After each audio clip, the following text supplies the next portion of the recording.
Hello, my name is Alexis. And I'm Chanté. And together we are Let's Talk Sis. So Let's Talk Sis was kind of created as a platform to create more conversations surrounding race and diversity and human connection. We grew up in a very multicultural family, and so this is a really comfortable conversation for us to talk about different backgrounds, skin color, culture, race, all of that. And we're just really passionate about this conversation and the whys and the how to have it, and also how it applies to making a safer world and community, a more inclusive world and community for our families and really for everyone. And so that's what we want to talk a little bit about today, is how as mothers and as women, we can come together to help make a safer and more inclusive environment. Yes, that we want to unite as mothers. And I feel like right now there's a lot of division. There's a lot of things going on that are really hard and difficult.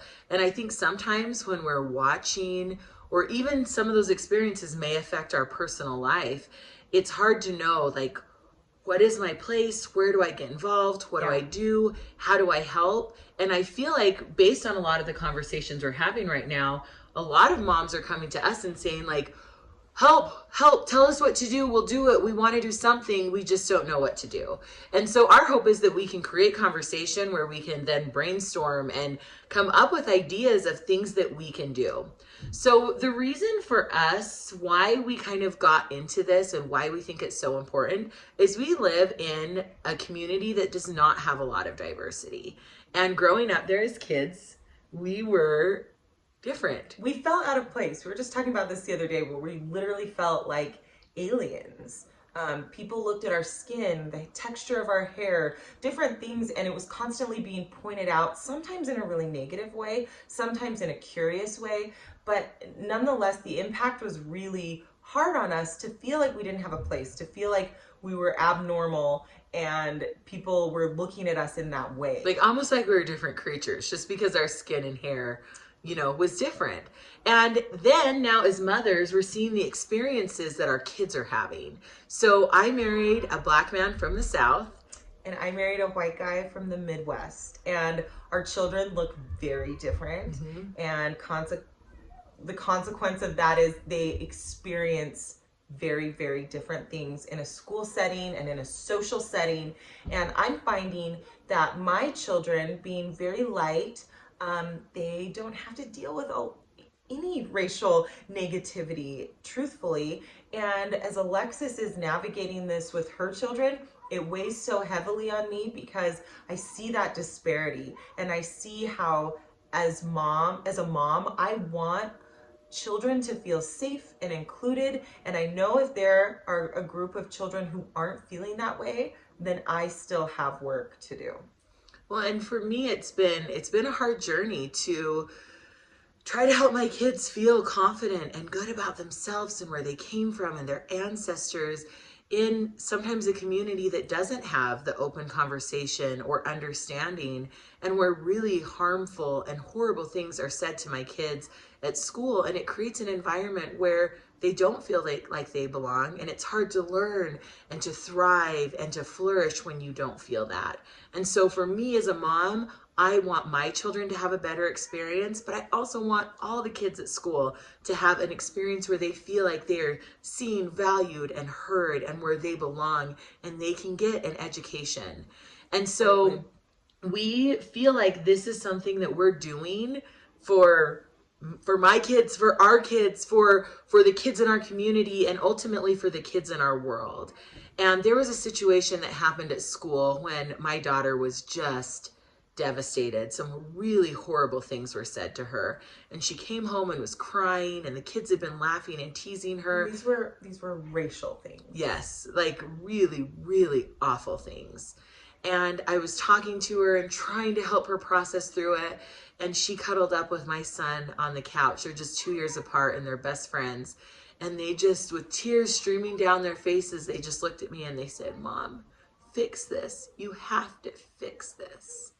And for them, I'm the person in the world that fixes things. And so I felt so overwhelmed. But as I talked to Chanté and I told her that, it was like, no, we have to create We this have to do conversations. something, and we know that we don't have the answers for everything, but we feel so strongly that as mothers, doing that something, being willing to put forth effort and take action, even as small as it might be, is going to make a difference. It's going to have an effect. So, as we've been discussing this, we've been thinking about someone that has really learning about her has made a big impact on us and has how we move forward and try to make a difference when sometimes it's overwhelming. You know, we have a lot to take care of with our in our own families, you know, jobs, different positions, different things that are happening that sometimes it's hard to know what to do. And so we've been discussing Mamie Till, Emmett Till's mother. Right. So we're going to kind of recap the story of Emmett Till just to make sure that everybody knows a little bit about him. So Emmett Till was murdered in 1955. In the summer of 1955, he was only 14 years old, a little black boy. And when I see the pictures of him, like I feel so deeply because he was just a child, this innocent young man. And he was accused, and I want to make sure we say accused because we don't actually know the real story of flirting with a white woman in a grocery store while he was visiting his cousins in Mississippi.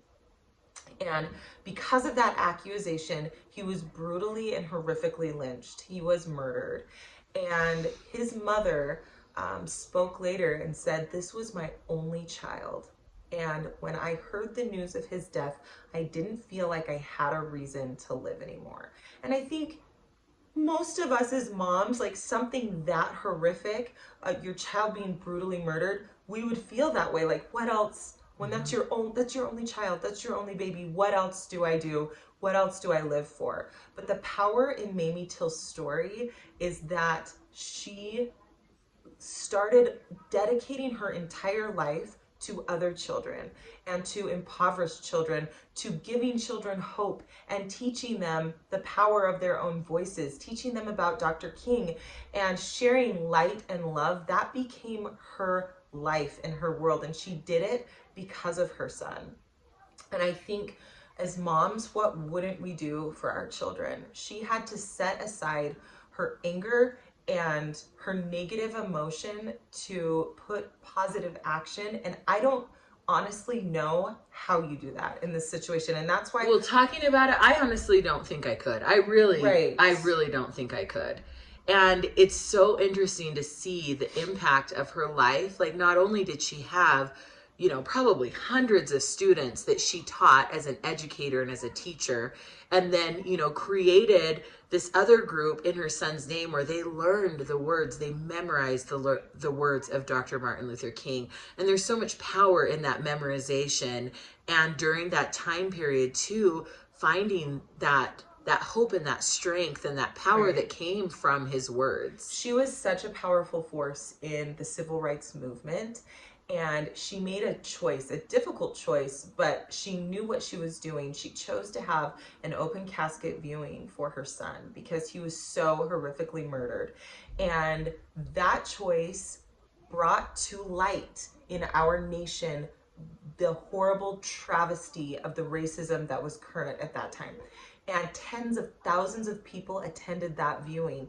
And, you know, there wasn't social media back then. Things weren't broadcast the same way they are now, but the attention that was drawn to this child's death elicited so much force and energy into the civil rights movement.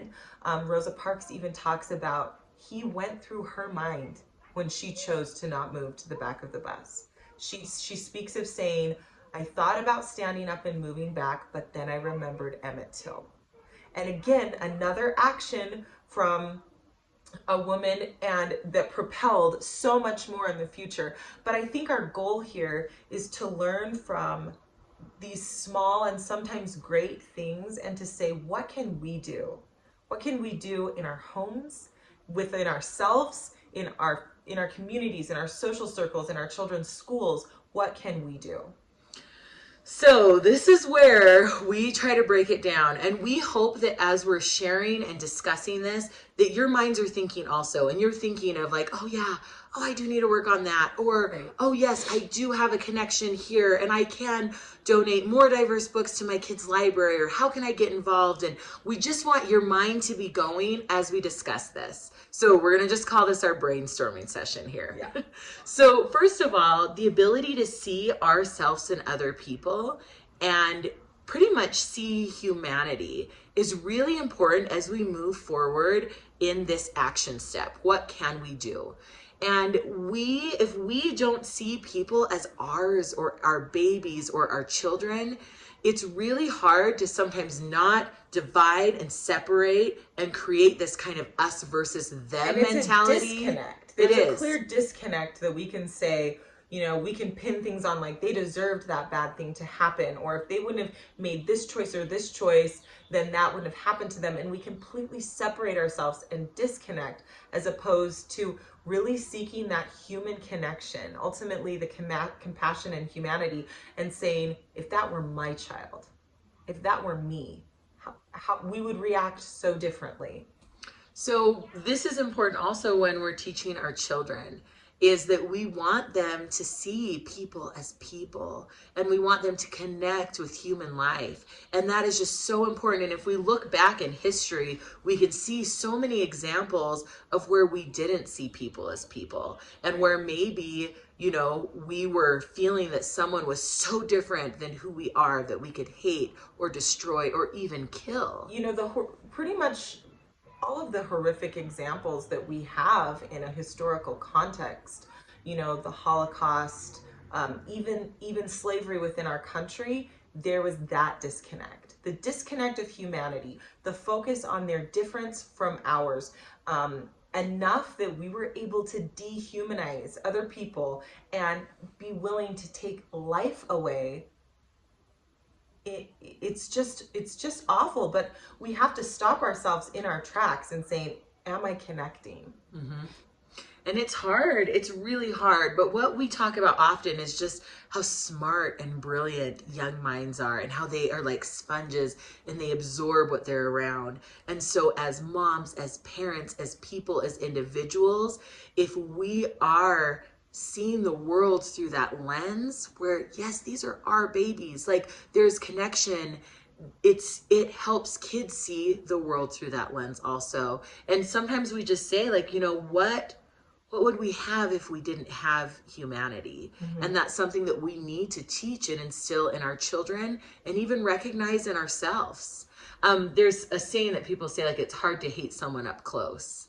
And I think that that's interesting because when you can really get to know a person and you can try to empathize and understand their pain and their hurt and their circumstances, which could be very different Right. from our own, it's hard to pass the judgment. Absolutely. And knowing that our children are feeling what we are thinking and feeling, whether we choose to verbalize it or not.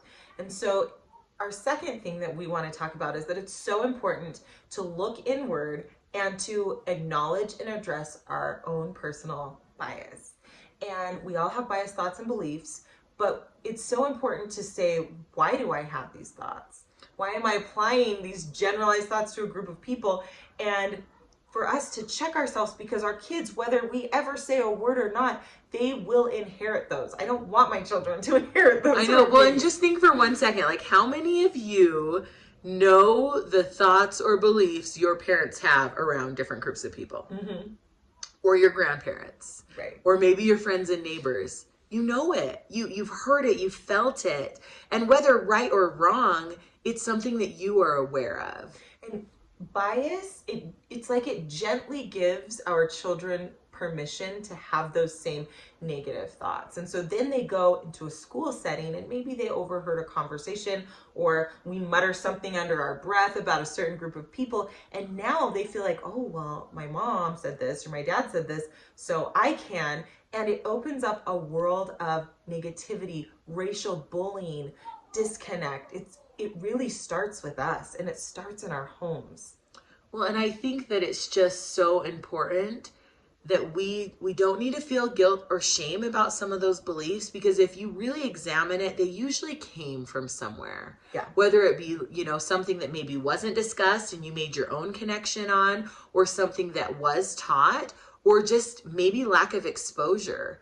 That it's important that we just recognize we all have it, and it's important to do that inner work, because it's so important as we move forward as in our own home, as a family, as a community, as a world. It's really important that we recognize that. So a quick and easy way to start recognizing this is to just pay attention to that element of surprise. Maybe you meet someone and you're a little shocked or surprised that they speak English so well, or you meet someone else from a different culture or someplace different, and you're like, oh wow, they have a master's degree. Those little things, and we have to say to ourselves, why wouldn't they? Why am I thinking that way? And how did I get to this space? Because I'm projecting a generalization on someone, and that is unfair. That is building up walls to connection. Well, and that's what we like to say too, is like we're trying to break down the walls so that we can connect as humans. And bias is one of the first big roadblocks that we have in connecting to each other. Absolutely. So the other thing is we want to teach kind of ourselves and our children about this mentality of watching out and helping out. Like when to know when you need to say something, when you need to maybe not say something, and just really practice that, because it's hard. Like, how many of you have been in a situation where you hear something that you see is so harmful, maybe to another group of people? Maybe it's even in the form of a racial joke or something, and everyone's laughing, and it's like, even as an adult, we feel uncomfortable. Or like, do I say something? Do I not? And how do I say it? To interrupt these things. That's how we make it clear that this is not acceptable. And our kids need to see this modeled. Maybe that's even in just role playing with our children and giving them different scenarios and talking them through, how would you react in this scenario? What could you do? What would be your options?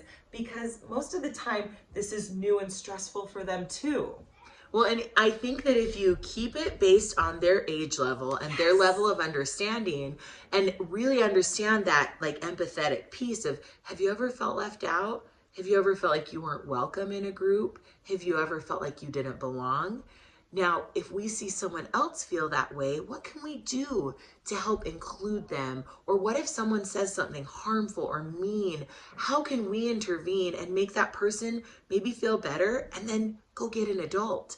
And these are things that we have to practice. And you can really do it based on their age level and based on their level of understanding.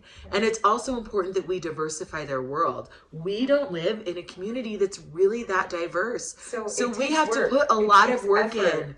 Yes, with different volunteer opportunities, different cultural events in our community, different books, different art. That's what I was going to say. Children, they feed off of that, and they need to see heroes and heroines that look different than themselves, so they can apply that to other people. When they see a child with a different color skin, they say, oh yeah, I saw that book one time, and they can do great things too. So it's so important that we're putting it in this context of really building up kids that look different and who are different cultures, different religions, so that we can normalize that difference for our children and help them to embrace it.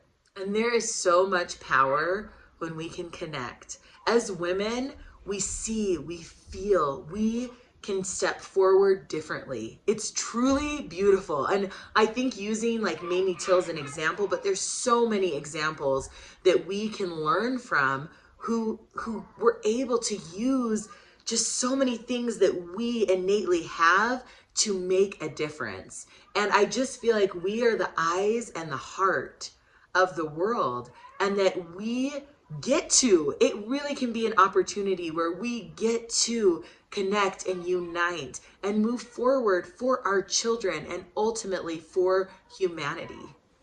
Amen to that. So Mamie Till has the most beautiful quote that we would like to share with you, and we have both been really inspired by it. So we're going to read that. Do you want to read it? Yes. With each day, I give thanks for blessings of life, the blessings of another day, and the chance to do something with it. Something good, something significant, something helpful. No matter how small it might seem, I want to keep making a difference. And we just want to encourage you to connect with other moms, other friends, family members, people in your community. I've had opportunities where moms have rallied around me and helped create opportunities and programs for my children's school. Mothers that their kids haven't dealt with the same thing, but together we want to work and move forward for the common good. And there's power as we connect and as we unite to create a more inclusive world for our children. Absolutely. No matter how small it may seem, I want to keep making a difference. So we leave this message with you, and we would like to invite you over to continue this conversation with us On at Instagram. We are Let's Talk_sis. And we love to have conversation. We love to go and speak to different groups. And we are getting ready to have our own Let's Talk Sis conference, where we get to have different speakers and different incredible women come together so we can continue this conversation on how we can unite and how we can move forward for good. We hope that you join us. Thanks.